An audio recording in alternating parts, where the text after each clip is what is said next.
गुमराह करने का प्रयास था, अब वो भी पर्दाफाश हो गया है। अब सरकार का आगाज बड़ा शानदार और जानदार रहा।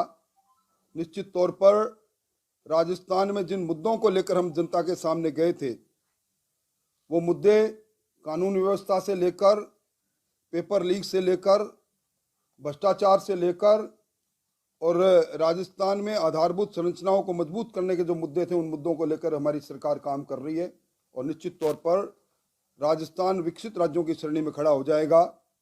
पिछली सरकार ने राजस्थान को आर्थिक आपातकाल में धकेल दिया था, बिना बजट के कई योजनाओं का आगाज कर दिया था और आज भी राजस्थान में 5 करोड़ 80 लाख करोड़ से भी ज़्यादा का कर्जा है। ये राजस्थान का जो जीएसडीपी का 42% के लगभग कर्ज बार है, हाई फिजिकल स्टेट्स में स्टेट आ गया है। और मैं समझता हूं कि इन वित्तीय परिस्थितियों को पटरी पर लाकर एक सुशासन का जो मॉडल भजनलाल जी की सरकार ने अपनाया, उसका लाभ राजस्थान के आम व्यक्ति गरीब को होगा। राठौड़ साहब, जिस तरीके से बीजेपी के विधायकों ने कहा है कि 10 मंत्री जो पिछली सरकार के थे उनकी जांच कराई जाएगी, तो प्रताप सिंह खाचरियावास ने कहा है कि मंत्रियों की तो जांच हो जाएगी, लेकिन अफसरों की कब? देखिए, अभी किसी मंत्री विशेष की बात नहीं, ज्यों-ज्यों भ्रष्टाचार की परतें खुलते हैं, कभी कोई कल्पना कर सकता था कि 125 करोड़ से ज्यादा की टी शर्ट बांट दी जाए। इसी प्रकार जिस प्रकार मेडिकल एंड हेल्थ के अंदर बाजार दर से कई गुना के अंदर उपकरण और दवाई खरीद ली जाए, जब ये रिकॉर्ड पर बात आती है तो निश्चित तौर पर ये सरकारी धन का दुरुपयोग है और हर गलती सजा मांगती है। गहलोत साहब ने कहा था, तो गलती करने वाले किरदार चाहे कोई भी हो, निश्चित तौर पर जब जांच में सामने आएंगे तो उनके खिलाफ कार्रवाई निश्चित तौर पर होनी चाहिए। ये मेरी व्यक्तिगत मान्यता है। कार्रवाई करने का अधिकार मुख्यमंत्री जी को है, परंतु जिस प्रकार धीरे धीरे परतें खुल रही है, वो सब चीजें सामने आ रही है। सर, शिक्षा मंत्री जी ने कहा है अकबर मान पढ़ाया जा रहा है, हिजाब का लेकर भी उन्होंने जिस से कहा है कि देखिए, हमारी नई शिक्षा नीति के अंदर जिस प्रकार के व्यवहारिक पहलू के साथ साथ हमारी परंपराएं, हमारी संस्कृति, हमारी ऐतिहासिक विरासतों का संरक्षण करने की बात कही, उसी के अनुरूप राजस्थान की सरकार ने इसको प्रारंभ किया है। पिछली बार सरकार ने इतिहास को विकृत करने का जो काम किया था, वो भी सबके सामने है। हिजाब को लेकर भी जो कह रहे हैं स्कूल ड्रेस में आना चाहिए सारा। आज अगर स्कूल ड्रेस के पीछे एक ही मान्यता है कि समानता रहे, राजा हो चाहे रंक हो, कोई जाति नहीं, कोई धर्म नहीं, कोई सांप्रदायिक नहीं, बच्चों में समानता हो, प्रतिस्पर्धा बने, बच्चों में एक कॉमन प्लेटफॉर्म पर बच्चा रहे। इस नाते स्कूल ड्रेस के इस कंसेप्ट को वर्षों पहले इजाद किया गया था। अगर इसके साथ हम धर्म को जोड़ देंगे तो स्कूल की ड्रेस की वो भावनाएं गौण हो जाएगी। तो स्कूल ड्रेस होनी चाहिए। डोटासरा ने आपकी ट्वीट का जवाब दिया, इस पर आप क्या कहना चाहेंगे? देखिए, डोटासरा जी जिस छोटी मानसिकता से व्यक्तिगत आरोप प्रत्यारोप लगाते हैं, अब की बात नहीं, उनकी आदत में शुमार है। उन्होंने मुझ पर जिस प्रकार के आरोप जड़े हैं, वो अगर 5 साल तक सरकार को लिए बैठे रहे, मैं 5 साल तक प्रतिपक्ष में रहा, उपनेता और नेता रहा, सदन में भी वो रहे, मेरे सामने बैठकर वो आरोप लगाते तो मैं उनका जवाब देता। एक टेलीफोन पर सोशल मीडिया में कुछ कह देना, मैं समझता हूं कि अभी भी उनके पास कोई प्रमाण है कि कोई बजरी में, कोई टोल में, कोई दूसरे खनन में मैंने कोई सरकार का दुरुपयोग किया। तो 5 साल तक तो सरकार उनकी थी।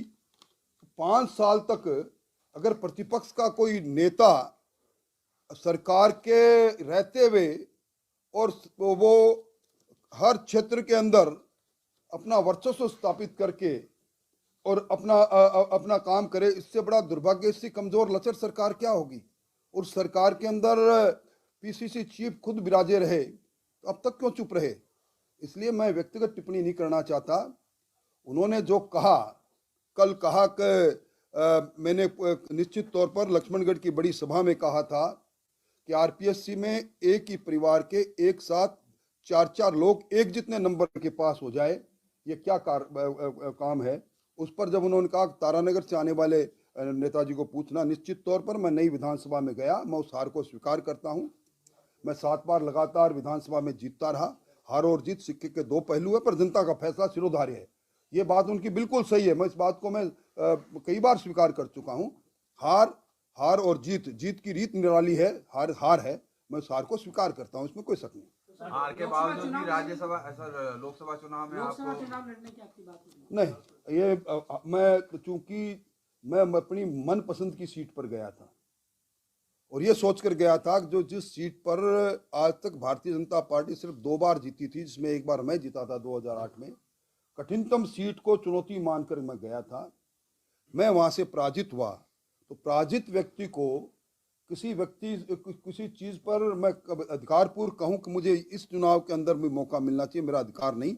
बाकी पार्टी का आलाकमान का जो निर्णय है वो स्वीकार होगा। सर आपकी सरकार आ गई, जो आरएस की जो भर्ती परीक्षा उसकी जांच होगी, फिर उसका हो जाएगा, फिर दूध का दूध और पानी का पानी। निश्चित तौर पर हर पहलू खुला हुआ है, प्रमाण के साथ उन चीजों को, कुछ दस्तावेज मेरे पास भी है, किस प्रकार आरएस की परीक्षा से लेकर, और एक किरदार जो अभी भी जेल में विराजे हैं, बाबूलाल कटारा, किसी संवैधानिक संस्था का ये अनूठा नमूना है कि जब कोई sitting member of the RPSC जेल में विराजे, वो उस समय उनके पीछे जो लोग बाग थे, असली किरदार रीट की परीक्षा से लेकर, और ये जो जिस प्रकार राजीव गांधी स्टडी सर्किल की भूमिका से लेकर, अब्दुल कलाम इंस्टीट्यूट की से लेकर, प्रारंभिक जांच में ईडी ने जिन चीजों को पाया, उन सारी चीजों को लेकर जो भी दस्तावेज हैं उनको प्रस्तुत करेंगे और कहेंगे कि इसकी जांच होनी चाहिए। बाड़मेर में ईडी का छापा पड़ा है सर, वो फरार हो गए। नोटिस दिया जा रहा है मेवाराम जैन को बाड़मेर में। मेरी निजी जानकारी में नहीं, इसलिए मैं इसके बारे में। जयनारायण व्यास यूनिवर्सिटी में शिक्षक भर्ती घोटाला बीजेपी के समय काफी चर्चित रहा, काफी लोग जेल में गए, फिर कांग्रेस राज में दब गया, अब वापस सरकार आई है, उस पे आप देखिए, मैंने इस मामले को विधानसभा में उठाया था। मैंने महामहिम राज्यपाल महोदय को एक पत्र भी लिखा था, जो सिंडिकेट के फैसला उन्होंने किया आनंद फानन के अंदर, और एक छोटी दशहरा कमेटी के बाद में एक नई बीएम शर्मा कमेटी बनाकर उस वैधानिक नियुक्ति को जो इन्होंने वैधानिक करने का जो कोशिश की, उस पर मैंने पत्र भी लिखा था। उस पर एक माननीय उच्च न्यायालय में जोधपुर में एक रिट याचिका भी मेरे विरुद्ध में लगाई है। इन सब का जवाब देंगे, और निश्चित तौर पर जो गलत है वो गलत है, और जिस बात को लेकर भारतीय जनता पार्टी के पूर्ववर्ती विधायक दल ने स्टैंड लिया था, उस पर हम कोशिश करेंगे कि हमारी सरकार उन सारे मामलों की जांच करे। अब आप अपनी क्या भूमिका रखते हैं इस सरकार में? क्या संगठन में काम करेंगे या कैसे? जो जिस भूमिका में हमारा संगठन रखेगा, उसी भूमिका को स्वीकार करूंगा। मेरी कोई मांग नहीं है कि मेरे को कोई चुनाव लड़ाया जाए, मेरी कोई मांग नहीं है। हमारा संगठन, हमारा नेतृत्व जिस भी भूमिका में रखेगा, उसी भूमिका में रहेगा। पहले आपने कहा कि मैं नहीं लड़ूंगा, फिर कहा कि पार्टी जाएगी लड़ूंगा, फिर राजसमंद का भी जिक्र आया। मैं ये सारे बातें जो समाचार पत्रों में आती है, मैं समझता हूं कि इन बातों पर मेरा उत्तर देने का अधिकार इसलिए भी नहीं है कि हमारे यहाँ पार्टी नेतृत्व तय करता है, हम कार्यकर्ता हैं। कार्यकर्ता की भूमिका आगामी समय में क्या रहेगी, ये पार्टी नेतृत्व तय करेगा। संयम रोड़ा कह रहे हैं कि आप जैसे इंटेलेक्चुअल की कमी खड़ी है असेंबली। मैं समझता हूं कि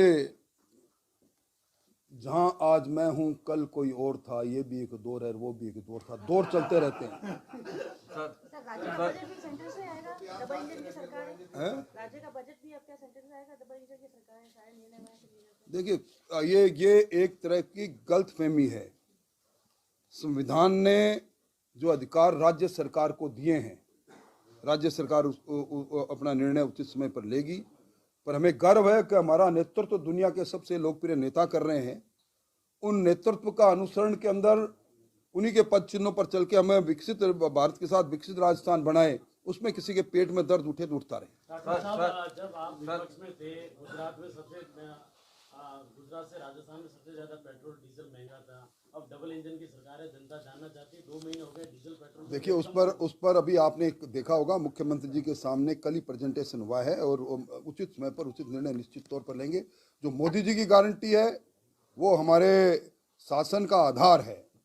मोदी जी के मुख से निकला हुआ एक एक वाक्य पर भारतीय जनता पार्टी की, भजनलाल जी की सरकार कटिबद्धता से आगे बढ़ेगी। सर, कानून व्यवस्था की बात की जाए, पूर्व मुख्यमंत्री का गृह नगर जोधपुर, यहाँ जिस तरह की पुलिसिंग है, चाकू को चाबी बना देती है, एमडी स्मैक सप्लायर होते हैं उनको 3-3 दिन तक जेल में मतलब थाने में बैठा के फिर छोड़ दिया जाता है। तो ऐसे अधिकारियों के खिलाफ आपकी सरकार किस तरह से जीरो टॉलरेंस की बात जो कर रहे हैं?